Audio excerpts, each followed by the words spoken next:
coast. Good evening. On behalf of the Committee on Lectures National Affairs Series, I'd like to welcome you here tonight.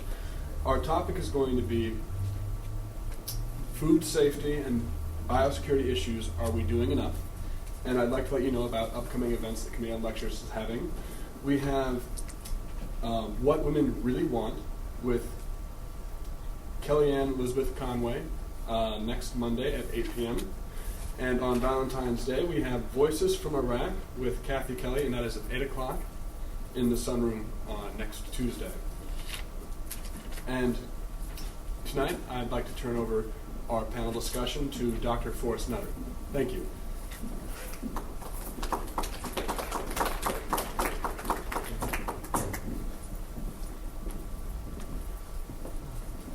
Thanks, John. We really take it for granted that we'll always have a safe and affordable food supply.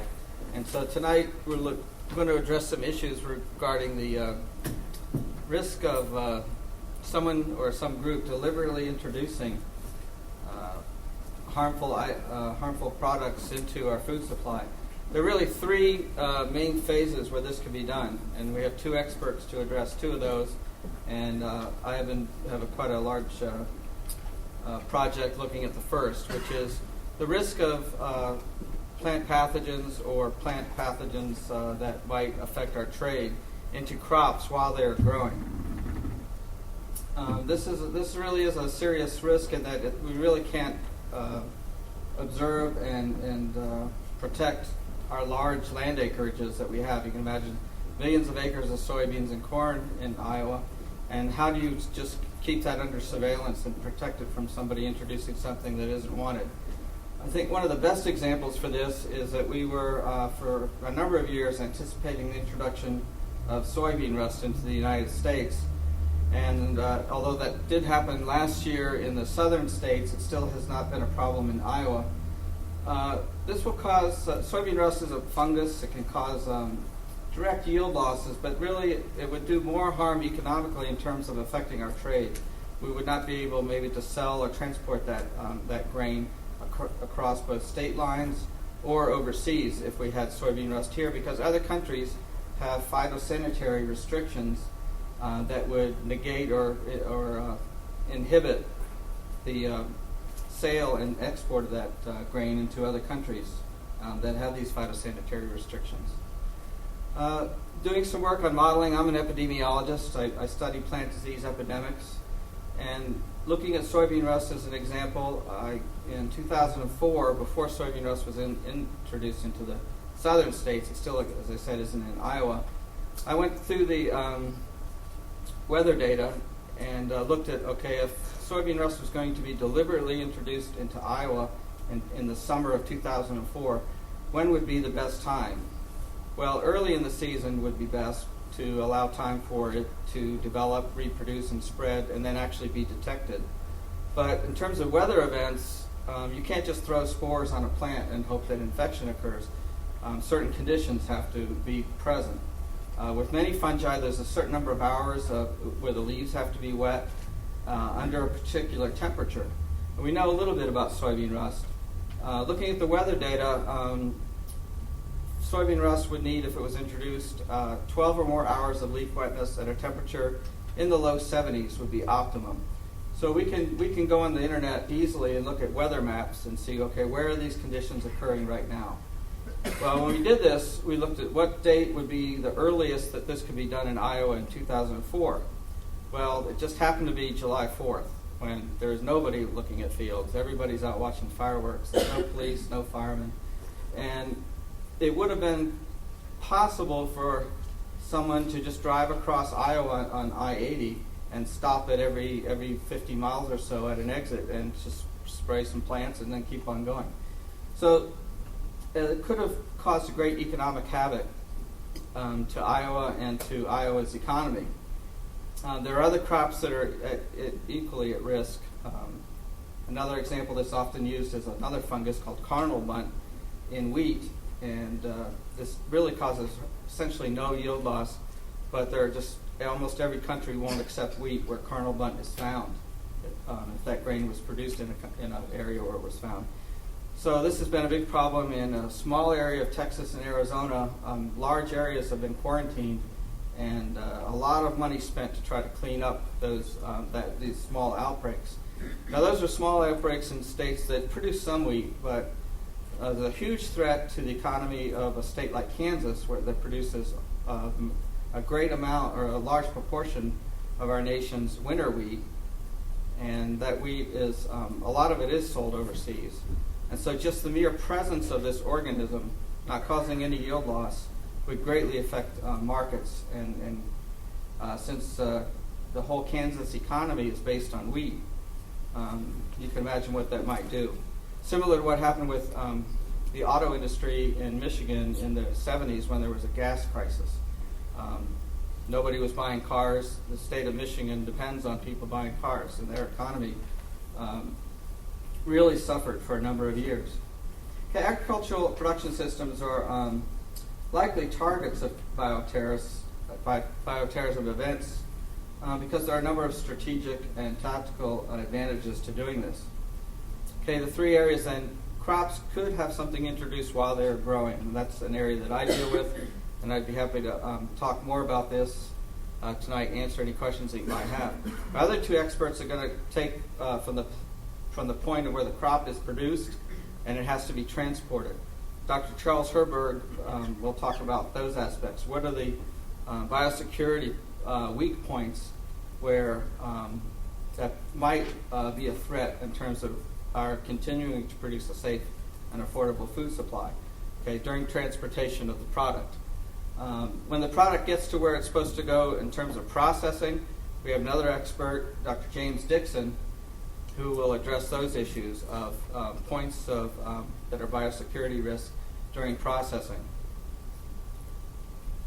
So with that, I'd like to introduce the first person. They'll speak each about 15 or 20 minutes, giving some examples of some of the risk, food biosecurity risk in transportation and in food processing. So with that, I'll ask Dr. Charles Herberger to come up. He's a professor in charge of the Iowa Grain Quality Initiative. He's been working for a number of years on the traceability and markets of mostly small grains and grains like corn, soybeans, etc. And so he'll speak with us, and then I'll introduce James Dixon. Then we'll entertain some discussion. Okay? Thank you, and I hope this technology will work. I hope. We have to hit it again.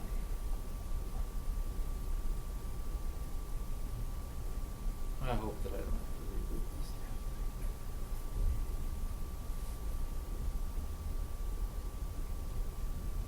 Come on, Gertrude. Well, that's nice.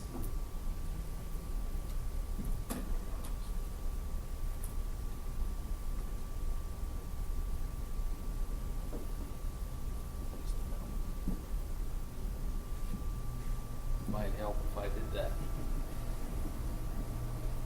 It went to sleep, the projector did.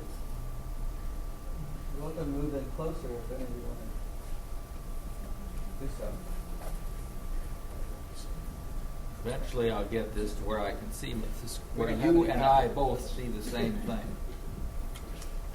There we are. Technology is wonderful. Can we, yeah, there you go. Thank you. I can't talk about much of anything without a computer and PowerPoint anymore. It just seems like you just can't get your message across any other way. I'd like to spend a little bit of time talking about bulk commodities and food safety and security in the bulk commodity world, which, by the way, is probably the key economy of the state of Iowa, bulk commodities. We have corn and soybeans. Other states have wheat and other small grains. Fresh produce functions in much the same way. Fewer farmers, but still functions in much the same way from the standpoint of cargoes and shipments being made bigger as you go through the marketing chain, and therefore the difficulty of tracking or identifying or protecting something gets larger as you move through the marketing chain. The next set of slides, I steal slides from everybody. I confess that I take them off of everybody's websites and from everybody's presentations and so forth.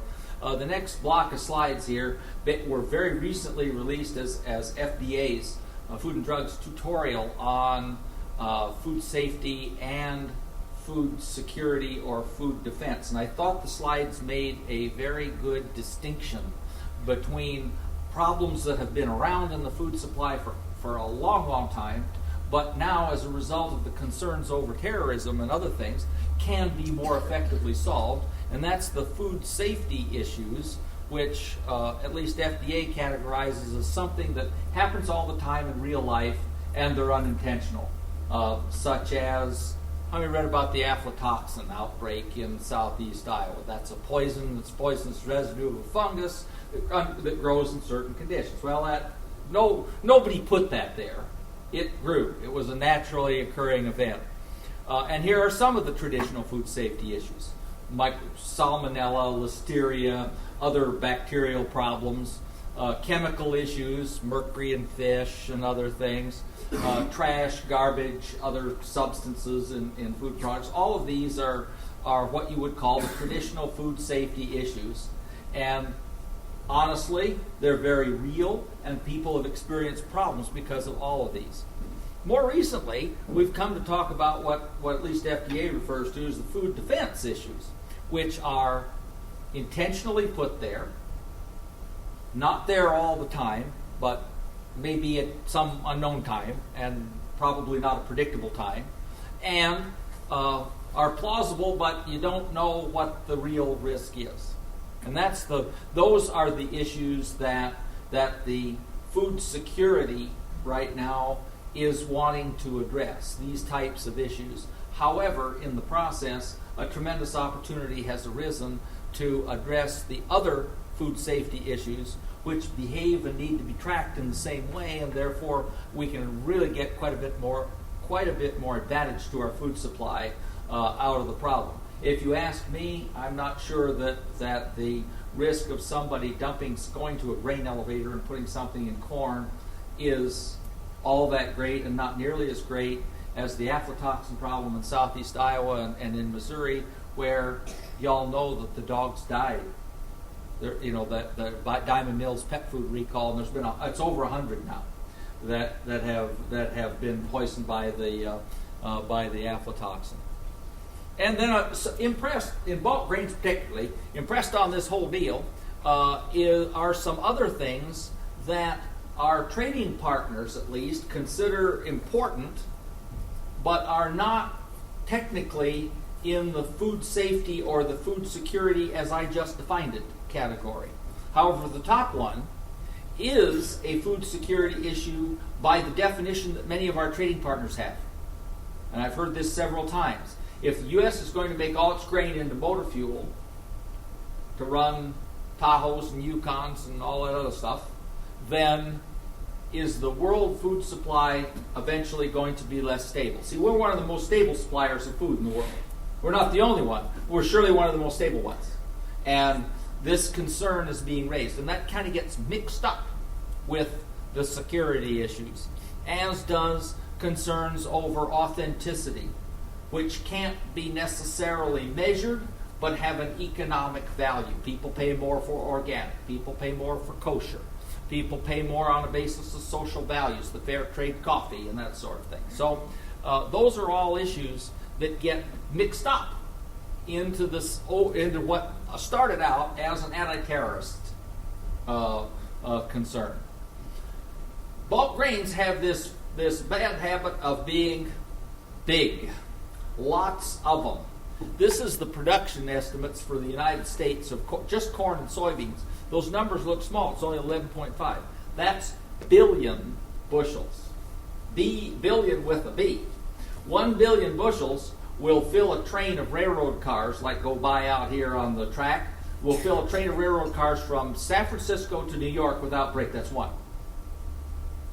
And we grow probably, there's 11, almost 12 and 3. You know, we've got 15, 16 billion bushels total in the country of all grains. It's an absolutely massive amount of material that's moving around when you talk about bulk grains. Iowa grows about 15 to 20% of both the corn and soybeans. We're the number one state in both. So obviously, any concerns in bulk grains, it's an Iowa slap. Bulk commodities are a traded product. They go from small lot sizes. They go from small lot sizes to big ones. I got to figure out how this thing works. A little button, a little black button on it. There. There you Or do I just push it? Oh, there we go. Yeah, they go from small lots to bigger ones, to bigger ones, to bigger ones, bigger, bigger. This semi here takes about 2,000 of these to fill the ship. So you can see what the mixing problem is all the way through a bulk commodity system, as opposed to something that grows products that are unique and individual. And these are just examples of how bulk commodities are stored. In great big facilities, all the same. This one's over by Nevada. All the same commodity. This thing here holds 2 million bushels just in one. Grain has safety issues. So far, we haven't had terrorists putting things in grain, but grain has safety issues. I just mentioned one. Diamond Mills is recalling a lot of dog food because dogs are dying as a result of aflatoxin. Aflatoxin is a residue of a poisonous fungus that got through their quality control system in very low concentrations. Dogs are very sensitive. Parts per billion. Parts per billion. That's a real small amount of stuff. And as a result, Diamond Mills has had to recall dog food from basically the eastern 1/3 of the country, and it's still not over. Somebody said the dogs were still showing up, and there were still problems. A couple of days ago, the Dallas paper reported that it has been determined that the toxin fumonisn was responsible for birth defects in Mexican Americans. Mexican Americans eat a lot of corn.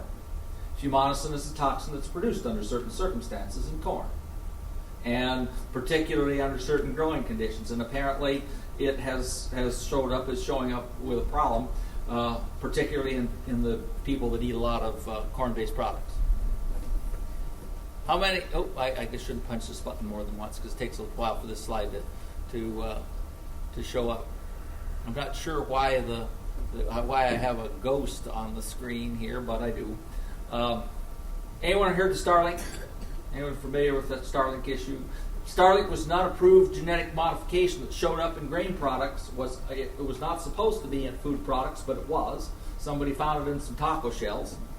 0.5% of the total corn in 2000 and in the year 2000, 0.5% was Starlink. Only 0.5%. 25% of the U.S. corn supply was contaminated with Starlink. That was measured through the year.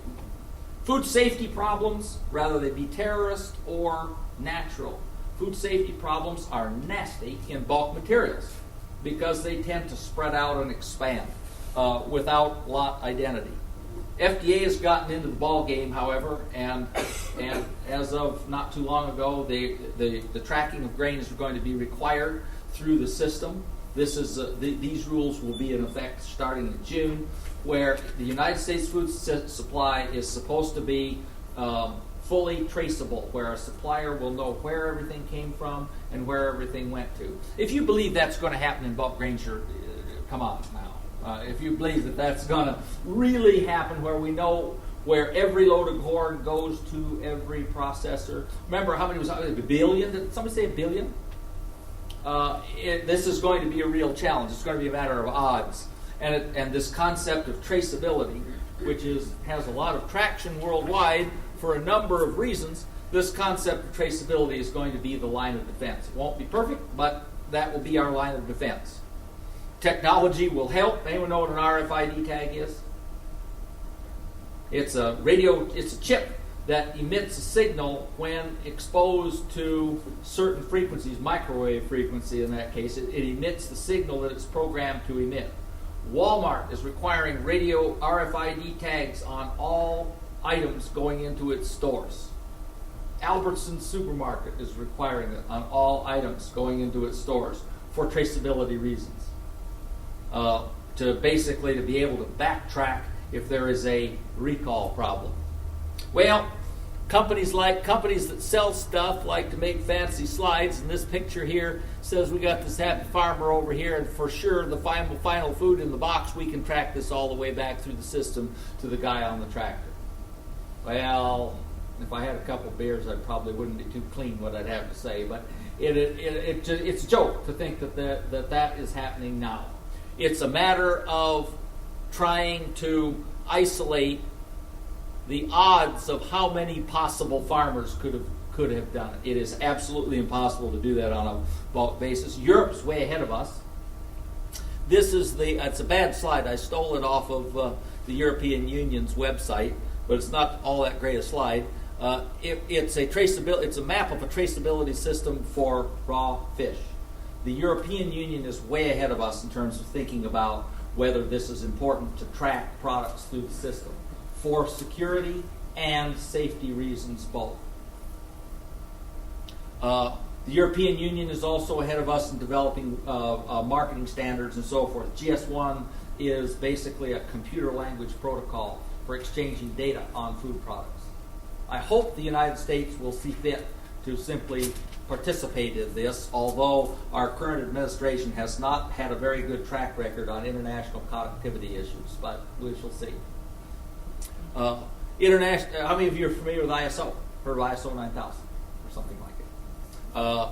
ISO standards are also used worldwide, and this is an international standardization process that takes about 3 years to complete. The problem with international standards from our perspective is that they're voted on by countries, and Luxembourg has the same vote as the United States. That's hard for a lot of folks to swallow. Well, folks, swallow it. And my view is swallow it, because that's the way world trade agreements are made. ISO's hot priority button issues are all food safety right now. These are the issues that they're working on standards for. I'm on the U.S. Technical group for 3 of them, but all of ISO's activities surround food safety and the trackability of food, which is essentially a security defense. So to summarize, food safety and security issues have a lot of meanings depending on where you are in the market, but they're extremely difficult to deal with in bulk products because of the constant aggregation of shipment sizes through the chain. We can get a lot of benefit if we would take a proactive stand, although we're not there yet. International standards in this area are developing very rapidly, although the United States is not the hotbed of thought. There are not too many programs that are working on this within the United States. Even though the United States really may well have the safest food supply in the world. In fact, I think they do. We've got the most to gain, therefore. But the concerns over bioterror and the possibilities to introduce agents in the transportation process have fueled a lot of rapid change, and we may be able to solve quite a number of problems all at once. If you want to find out more about this, there we are. Thank you.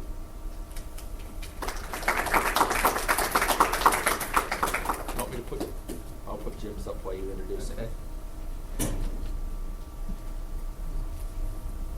Thanks, Charlie. Dr. Herberg makes a really good point about the threats, a lot of them just occurring naturally in our food systems. The real danger, though, is when someone takes something that occurs naturally and directs it as a weapon to inflict harm. An example I can think of where this had been done is anthrax had been just something farmers in different parts of the world had lived with. It's sporadic, occurred from time to time. But in World War I, what was the main way that armies moved? There was some mechanization, but what was the major way that armies moved? Artillery, supplies, and things. Does anyone know? Horses. Okay, horses. Okay, there was a country, I believe it was Germany, they developed a weapon that was animal feed laced with anthrax and delivered to affect the other army's horses. So that would affect their mode of transportation. I don't know how effective it was, but it was it was deployed.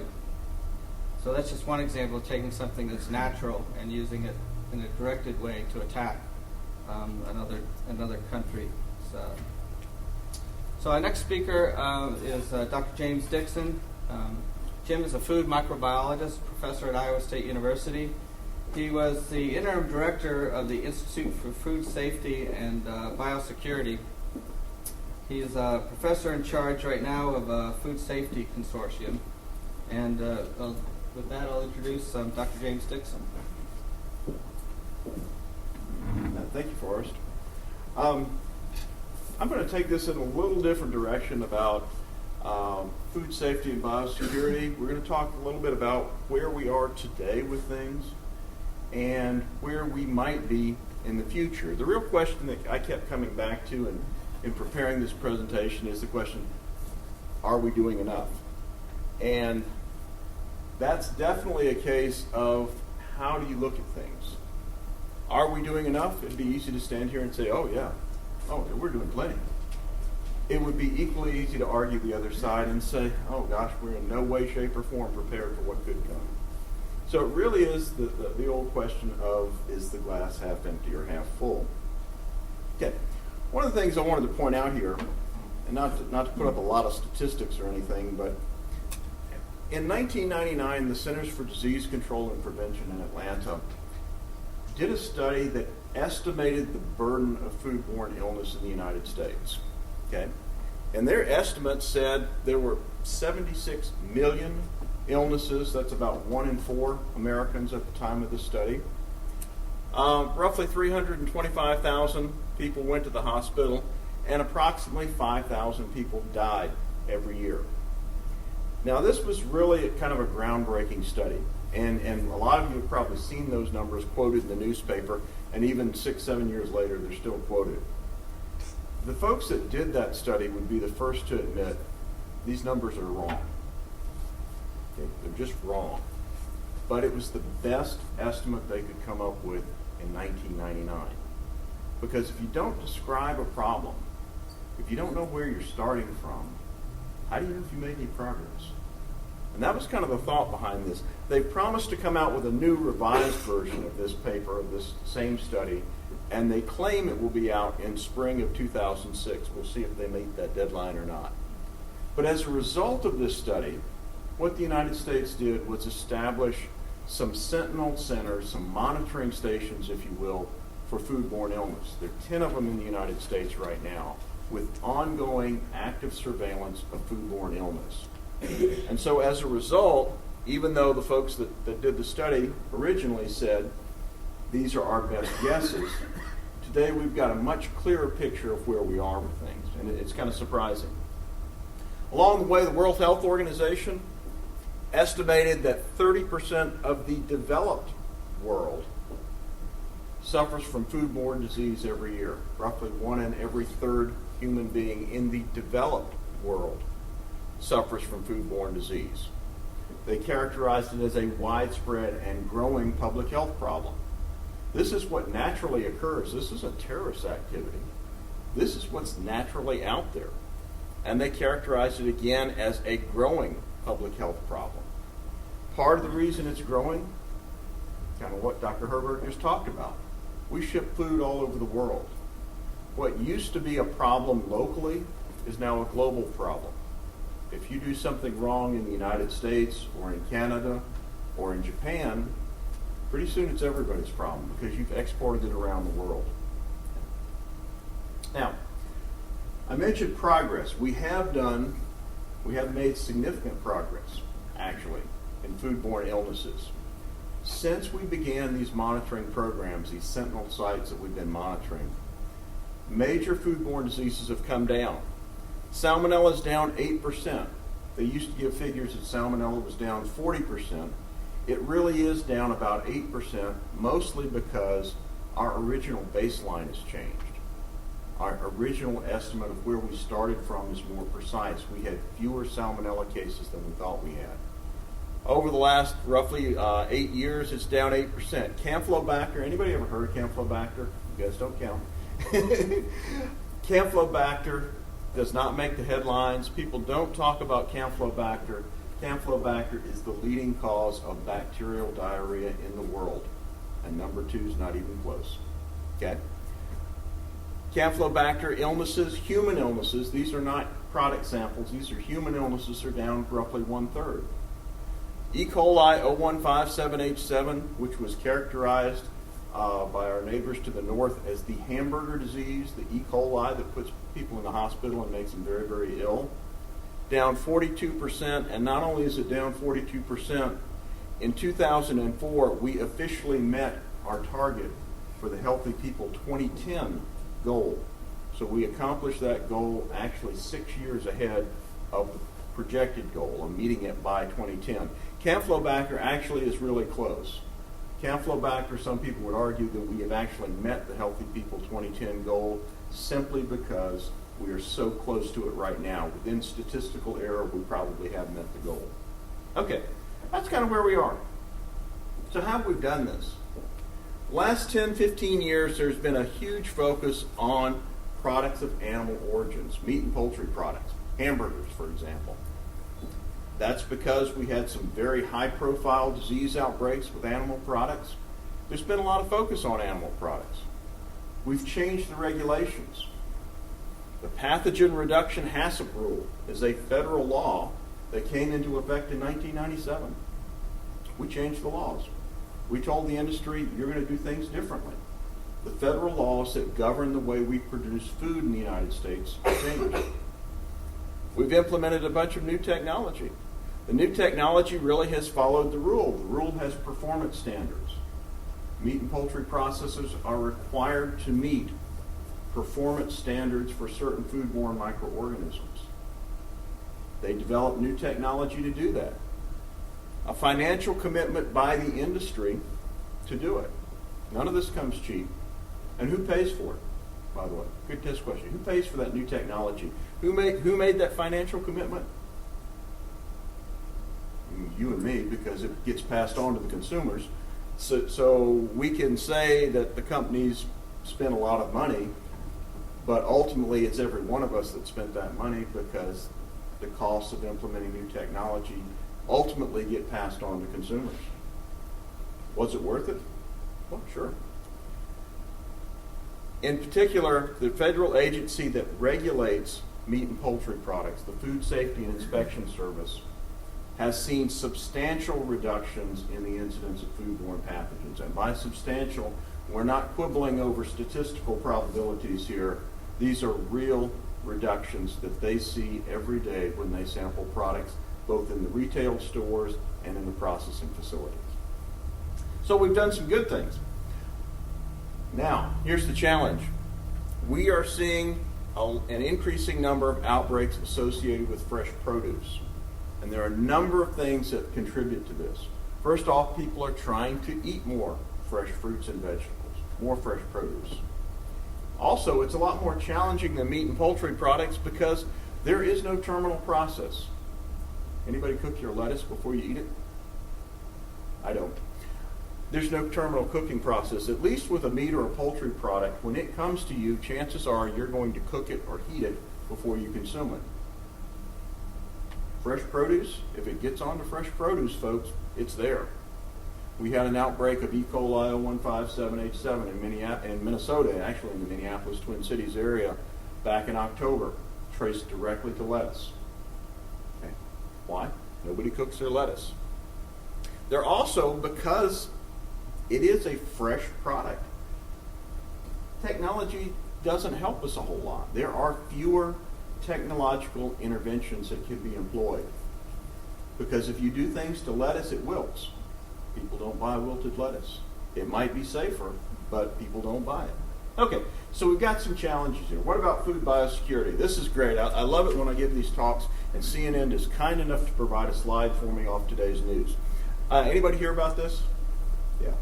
Last evening, some internal alarms went off in the, I believe it was the Russell Senate building, and resulted in everybody evacuating. They believe it was a false alarm. It was evacuated Wednesday evening after a sensor detected the presence of a nerve agent. in the building. Let's think about that for a minute. When we talk about are we doing enough? First off, did anybody know we had sensors in the Senate building looking for airborne toxins? We do. We do now. CNN told us we did. Okay. There was a policy in place. This was a false alarm. But the point is that there was something in place to look for it. Now, does every building in the country have those sensors? Of course not. But again, we are moving forward on biosecurity. And this was a really interesting example here. Now, issues with food biosecurity. Terrorism. Okay? And a couple of other examples I want to talk about here. But terrorism, first off, when you think about somebody intentionally contaminating the foods, you have a whole spectrum of possibilities. You have the organized groups that are out there trying to cause fear and disruption. What if somebody spiked the milk in a dairy plant and that milk happened to be going to school lunch program in the little cartons that the kids get in schools? Okay, somebody did that, by the way, about 2 years ago. Was not a toxin. It was something that they knew enough about the industry to know that we were testing for. They knew it would get picked up before it got to the school lunch program, and it did, and it shut the processor down. But the thing is, somebody knew enough about the system to put it in there. And something like 150,000 of those little cartons got pulled off the shelf and buried in a landfill. Okay. But they found it. Somebody put it in there knowing it would be found. Suspicions, everybody's got a pet theory. Probably the current theory right now is that there was another company that derived a competitive advantage by having this first company get shut down over this incident. Anyway, that's a prevailing theory. Everybody's got to guess on what happened. But again, the thing is, we have procedures in place. You can't prevent everything. You can't stop everything from happening. But you can slow it down. And you do have procedures in place to react to it. And in some respects, the food industry is very well prepared to deal with it after it happens. We may not be as strong as we need to be on the prevention side, but the response is pretty well already outlined. Most food companies have gone through a recall and have a means of recalling their food products. How often do companies recall food products? Anybody guess? If you run a grocery store, how many recalls might you deal with in a year? Well, one of the largest retailers of groceries in the United States made the comment that in an average year, a 365-day year, they deal with approximately 400 recalls. Okay? They know what they're doing. Okay? It may not be a perfect system. It may not be 100%. But the thing is, this isn't an unusual event. And whether it's being recalled because the label's wrong, or it's recalled because it's got an undeclared allergen in it, or it's being recalled because there's a real food safety issue, something that might kill people, the reality is the recall procedure is the same no matter what. Now, two other issues here. BSE and avian influenza. BSE is the mad cow disease. Okay? And as you know, the United States has lost its BSE-free status. We've had 2 animals identified in the United States that were BSE positive. Okay. How big of a public health issue is that? The human form of BSE, there have been, according to the latest reports, 159 confirmed cases. How many of those cases occurred in the United States? 1, and the individual came from England, presumably for treatment in the United States, and ended up dying in the United States. And that 159 cases of the human form of BSE, that's 159 since about 1996 when it was first recognized. Okay, I'm not minimizing anyone's life, but in the great scheme of life, we're talking about 15 deaths a year worldwide. Is it a big food safety issue? No. What happened with BSE in the United States? What happened when we found a positive cow? Export markets disappeared. Nobody would take our product. Why? because we had something they didn't have, or they didn't want our product. Okay? Avian influenza, people have heard about the bird flu, the H5N1. Okay? Avian influenza, again, is not a food safety issue. It is an animal issue. It's an animal disease. It could have some impacts on the state of Iowa. Iowa is the largest producer of eggs of any state in the United States. If we have avian influenza, we'll probably have to destroy all our chickens. But that's okay. We can deal with that. That's not a human health issue. But a gentleman named Mike Osterholm, who is in the School of Public Health up at the University of Minnesota in Minneapolis, made the comment when he was talking about things like avian influenza and BSE and the next great food safety scare that comes along. What's the likely outcome? What happened with BSE? Everybody closed their borders. What happens with avian influenza? People close their borders. What happens if we have a flu pandemic? People close their borders. And you might think, well, yeah, okay, that's fine. What difference does that make? Go down to the grocery store and walk through the aisles and look at the products that obviously did not come from Iowa in February. How many products do you see in the aisles in the grocery store that obviously were not produced in Iowa in February? And now imagine the borders are closed. Most of those products are imported. The borders are closed, and now we can't get them. Imagine us as one of the most stable food suppliers. We can't export. Okay. That's the impact of food biosecurity. It may or may not be a human health issue, but it definitely will disrupt the worldwide food supply. Okay, so the question comes down to, are we doing enough? Kind of gets back to the original. Are we doing what we need to be doing? And again, it depends on your perspective, and I'd be delighted to entertain both sides of the argument after we're done here. But I want you to think about this. You know, we've reduced the incidence of some of these foodborne pathogens. We've cut the rate of human E. coli 0157H7 by 42%. Is that enough? What's enough? Okay. And one of the numbers that we like, because we like to talk about numbers and people love to feel comfortable with things, is 99%. If we reduce the number of cases of E. coli 0157H7 by 99%, would that be enough? Show of hands. Is 99% enough? Yes or no? Some yes, some no. Okay. Let me leave you with this thought.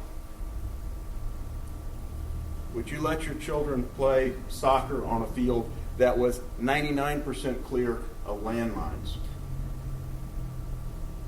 That's a different way of looking at the issue. How much is enough? How much do we have to do to be enough? Okay, and I'll leave you with that. That's all I've got for this evening. Dr. Nutter? Thank you. Hey, while you're up there, I had a question. Yes, sir. The BSE issue, I know Canada was the first in North America to have one cow in one herd in the whole country. And the latest figures I had, which are about a year old, was that that one cow had cost them about $3 billion in their trade, in their economy. Any figures on the U.S.? The $3 billion is low. It's low. The Canadian Cattlemen's Association estimates that the BSE issue in Canada has cost the Canadian agricultural community roughly $20 billion. In the U.S., the BSE issue has cost us roughly $3 billion in lost trade. $3 billion. And that's more like 99.9999% elimination of BSE. I will add an editorial comment on that. I heard a very interesting talk by a gentleman from National Institutes of Health who, while not saying we shouldn't spend money on BSE and controlling and testing BSE in this country, said, how many people have died from variant CJD human form in this country? How many people have died? How many people die from heart attacks? How many people die from cancer? How many people die from stroke? He said, I'm not saying we shouldn't spend the money on BSE, but I can tell you how many people died from cancer last year. I can tell you how many people died of heart attacks last year. From a public health standpoint, are we doing the best we can with our resources by putting all this money on BSE? Okay. Thank you. Charlie, you want to join us up here? So there's a lot of time for discussion right now. If there are any particular issues you'd like to talk about. I'd like to follow up on one that Jim brought up about lettuce and how it isn't cooked and nothing really is done to eliminate a pathogen. The one scenario that I've discussed with the Department of Defense and people, they're worried about the lettuce that's used in the fast food industry comes from just a few small valleys in California. And if a human pathogen was introduced into those, you would have sporadic outbreaks maybe of this that would cause disease in, say, McDonald's or Burger King.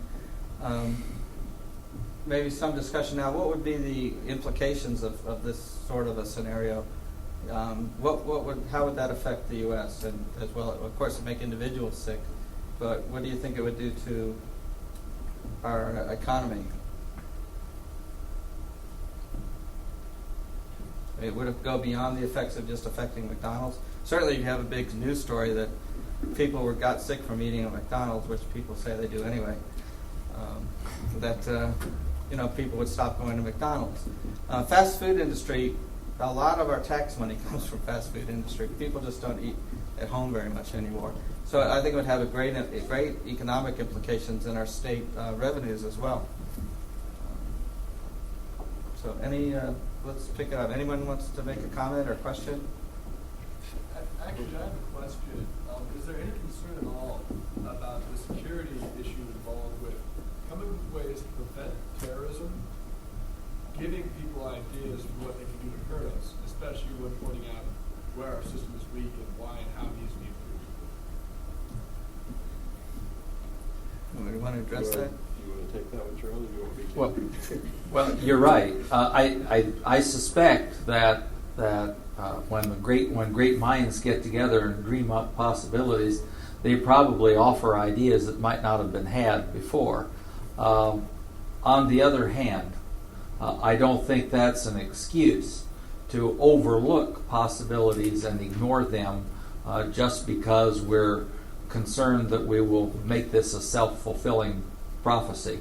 I suspect that there are enough agents seeking to do us harm that they will find a way, no matter whether we tell them how to do it or offer a suggestion, or the latest TV show, 24 or whatever, will offer them a way to do that. They'll figure that out. I don't think we're going to materially contribute plus or minus to that just by talking about it. And we may actually come up with better ways to defend against it. That's my view. Well, even just individual scenarios do help us in ways of just thinking strategically. There are a lot of different tactics that could be used to cause economic harm or to cause harm to a human population. Plant pathogens have been used as weapons throughout history. In the 20th century, Germany, Japan, the U.S., France, and England all had programs to develop biological weapons that would affect their enemy's food crop. Nowadays, we're not so worried about causing loss and mass starvation, as that's really not going to happen with all of the technology that we have today. But this economic harm is still a very potential threat. So some good things have happened. There are a lot of plant pathogens in the world that could be used as weapons against our food supply. And so thinking of that as a strategy, we have done some good things. That in 2002, Congress approved the establishment through USDA of the National Plant Disease Diagnostic Network. And so what this is that every state in our United States has a plant diagnostic clinic, at least one. Some have multiple clinics.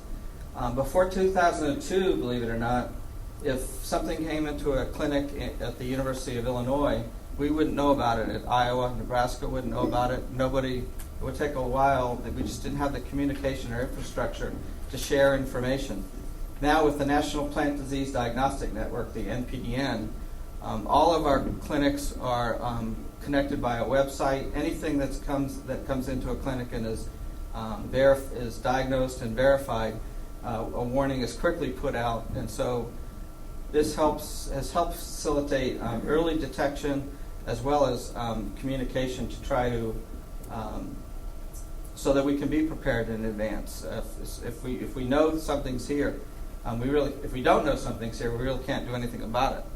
So this is an organization, the NPDN, that's just a few years old, but it's already doing a lot. I do have a follow-up comment on that, or about are we telling people how to do things? You know, there's a way we could avoid this. We could avoid people coming up with these ideas, but I don't think that's the society we want to live in. We could say you can't publish information on some of these biosecurity issues, but go home tonight and run a Google search on anthrax and see what you find. Go down to the library and start looking in some of the microjournals on anthrax and see what you find. And if you have the least amount of skill and interest and the time, you can find anything you want. So, what do? Do we pull all those journals out of the library, lock them up? Do we shut down Google so you can't find the information? I don't think that's what we want to do. So I guess my point on this is, and I've heard both sides of the argument, there is so much information that is already out there that if you just start looking, you'll find it. Thank you. Some other discussion items? I wanted to ask Professor Dixon about the traceability question in livestock, where you see it going and how it compares in terms of the ease of doing it with the case of bulk grains. Well, there is a plan to establish a national animal identification center. And there is a regulation that is pending that would require livestock to be traceable. And oddly enough, this is one of the issues where the livestock industry's done a 180-degree turn. There was a time when the industry said, absolutely not, we don't want traceability, what we have is fine. And then December 23rd, 2003, we had our first positive BSE cow in the United States. And guess what? The cattle industry says, oh yeah, we want that traceability. We want to know where those animals came from. We want to know the source farms. We want to be able to trace them all the way back. It will come. It will not get to a point where we'll be able to say an individual animal was from a specific area, but we will be able to trace back lots, say pens of 50 cows, and we'll be able to say we know where they came from.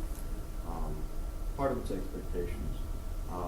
But it is moving, and in fact, it is now, as I said, the BSE has certainly been a driving force in it. It's now moving very rapidly with the end user asking for traceability. And when you get major retailers and major food service establishments saying, we want traceability, all of a sudden it becomes easy to do. Yeah.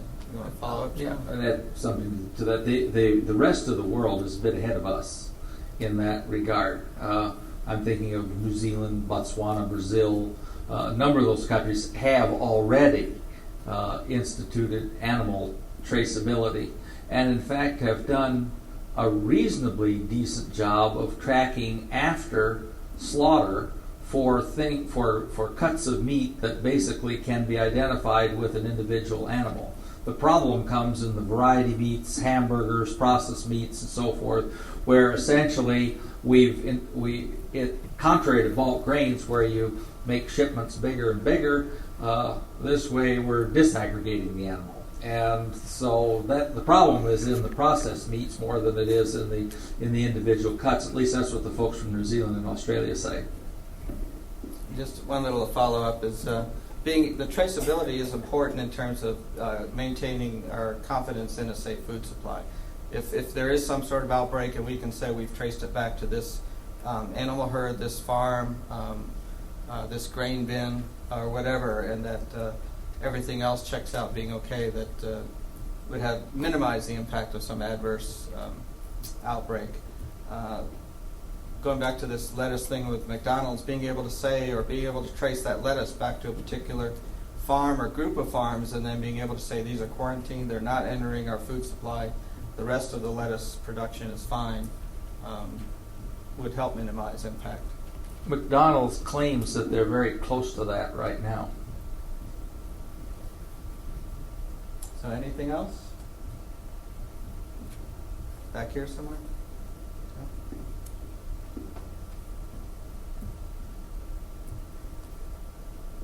Do you feel these biosecurity issues are more of a large industrial problem? I guess it sounds to me like all this communication and all the federal work being done is far removed from the consumer and the local communities and entities. It would seem like that would be as important for Extension or whoever to be educating the local communities on these issues as much as it is to be trying to federally move to communicate. I mean, I see the absolute importance in that, but I wonder how far that communication is being taken out of to me. I mean, this is great what you're doing tonight, but what other things are being done to educate the public on these kind of things? I have one example with the National Plant Diagnostic Network. Right now, I'm involved in a project using geographic information systems to take those diagnostic records in real time and map them on a U.S. level, state level, county level. And so farmers can, extension agents and farmers can use this to see, okay, this is where this problem has been found now. We have models to predict, say, with soybean rust, a lot of our plant diseases are caused by fungi that produce spores. Where are these spores likely to have already been transported using atmospheric transport models? And we'll have a map of that. So that tells extension agents these areas are at higher risk, you need to be looking. And then on top of that, using weather information, knowing the effects of the relationship between weather events and whether infection occurs. And then you have another set of maps, and okay, we know it's here, we think we know where it is, we know where we think it's going, and we know it's been favorable for infection. Those would be the highest risk areas, so that farmers could act before they actually see the disease.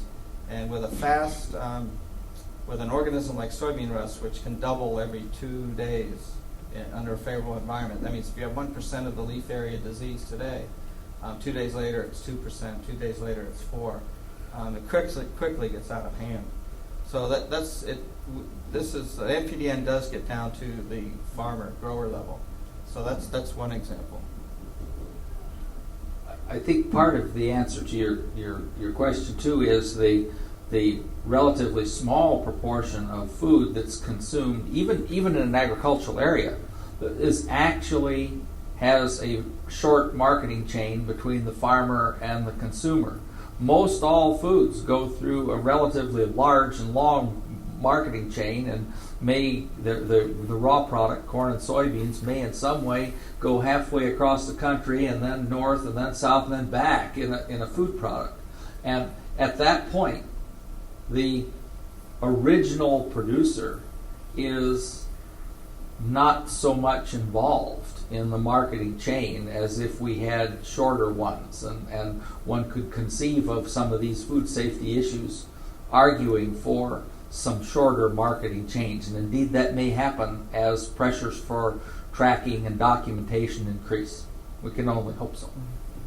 And the traceability issue, being able to do that does help the consumer. These alerts go out and they tell you not only what product, but what date and what numbers to look for on that product and to avoid that product. So it does help the consumer too. And actually on the state and local level, the states are required to have a food, an animal, and a plant biosecurity plans. Now it's the same thing. If you had 50 individuals and asked them to do something, your results would be all over the board. And it's kind of the same thing right now with the states. But both the Iowa Department of Public Health and the Iowa Department of Inspections and Appeals do have a response plan in place that goes down to the local level, at least down to the county level. And is it perfect? Probably not. But the plans there, they are working to improve their responses. And you know, I think it would be a good response. It would never be a perfect response, but like I said, certainly both the Department of Public Health and Inspections and Appeals are working at the county level in the event something ever did happen. My question is quite simple. I was just wondering, for me as a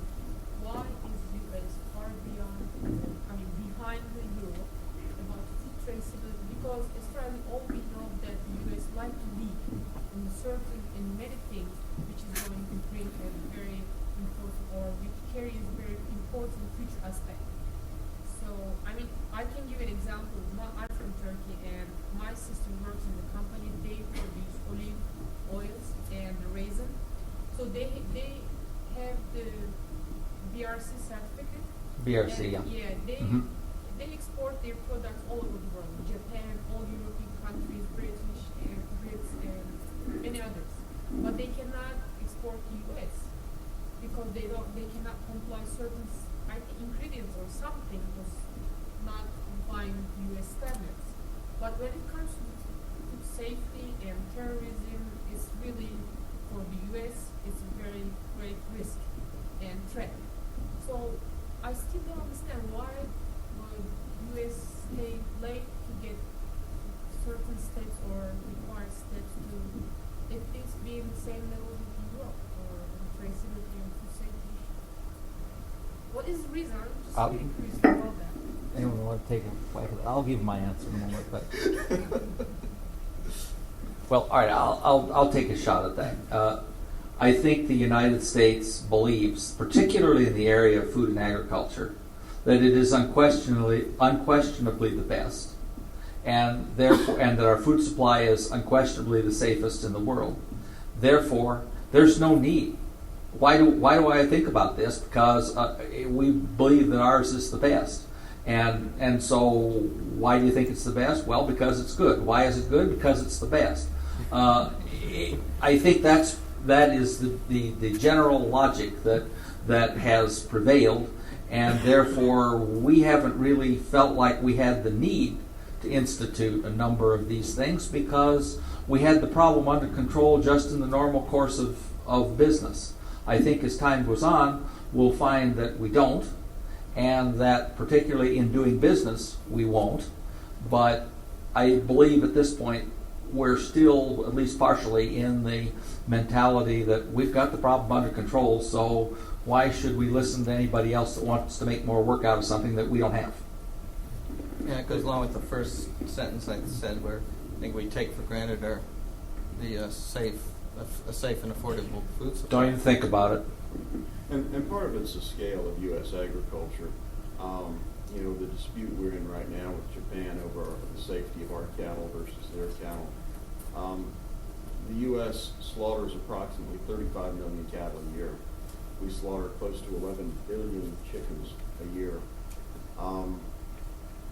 It's one thing to, and we get a lot of criticism from some of the Scandinavian countries about our practices, but it's one thing to go into a Sweden or a Norway and implement a practice. It's another thing to take that practice into the United States and try to implement it. Its size, its scale, and its cost. All of these things add cost to product. And if the American consumer is not willing to pay for it, how do we recover the cost? That's probably the difference between the United States and Europe, is that in Europe they are willing to pay the cost that's associated with it. But it's not only Europe. I understand your point about the scale of the country and you cannot compare production and the cost burden in the industry and the government, but I'm working on traceability issues. So, and China, for example, if you consider the production scale, I think I can compare with US, right? So they have better traceability systems, more sophisticated traceability systems than US right now. And again, part of it is cost. What is it going to cost the United States? And again, we're being very selfish here with us. If we don't feel like we have a problem, why are we going to implement a system that will cost us additional money? Animal identification is a perfect example. When we didn't think we had a problem with BSE in the United States, nobody wanted to pay the cost of animal identification on cattle.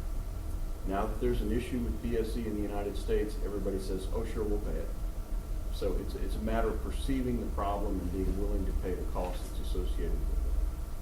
But once we do perceive a problem, I judge we're going to respond faster than just about anybody else in the world could possibly.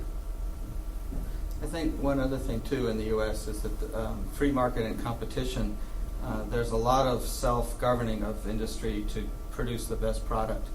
So there are very high quality standards, for example, for flour, for malting barley that maltsters buy, has to have can't exceed a certain amount of protein in the barley. We have a lot of internal things that demand quality. And I know from traveling around the world, when I buy even something like cashews in Brazil, the quality is nothing like the U.S. quality. I think there's just a lot of internal things too, self-governing.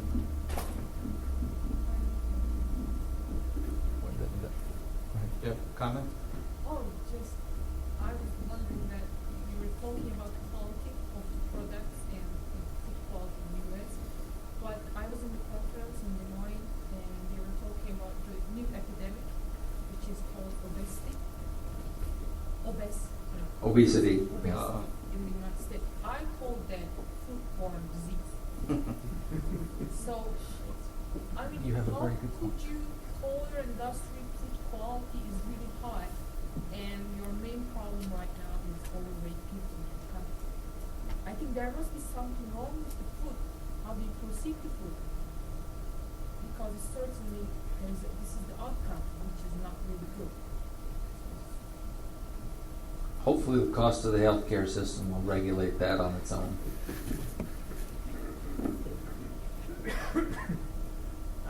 Another thing that I think fits in here is the whole question of non-tariff barriers to trade. And the hypothesis that I would entertain and see what to think about it is that as tariffs have gone down, that there's probably a greater emphasis on the non-tariff barriers, and I don't think the WTO has dealt with that terribly well. I just wanted to see what your comments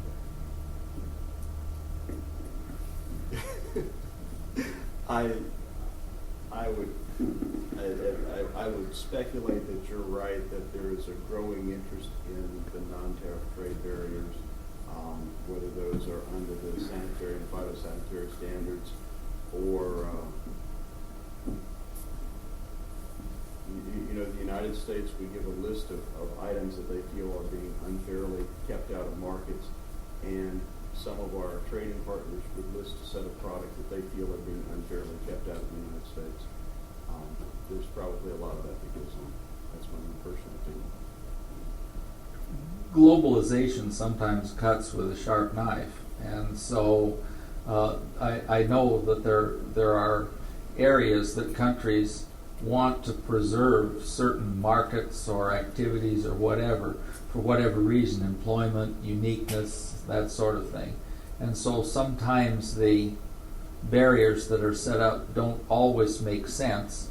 To be charitable, however, to those that are putting them up, put yourself in their shoes in terms of wanting to protect a standard of living or a workforce or a stability or a long-term historical conflict that has gone on or whatever. Sometimes we in the United States don't necessarily readily put ourselves in everybody else's shoes, and so we say that something that is illogical to us is obviously illogical, and it may well not be.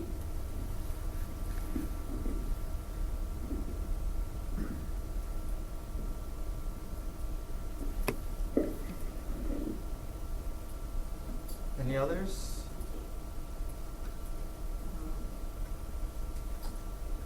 Well, if not, we can all take off and go back. And, oh yeah, you have refreshments. I've got a couple of copies of a book chapter here on plant disease as a possible consequence of biological attack. It's just a history of where plant pathogens have been used as potential weapons, and then what the future looks like for this. So, there's a couple of copies here if anyone wants one. So with that, I'm going to thank Dr. Dixon, Dr. Herberg for coming, and for your discussion was excellent, and for your thanks of all of you to come out here tonight. So thanks, Pat, too, for organizing. Thank you.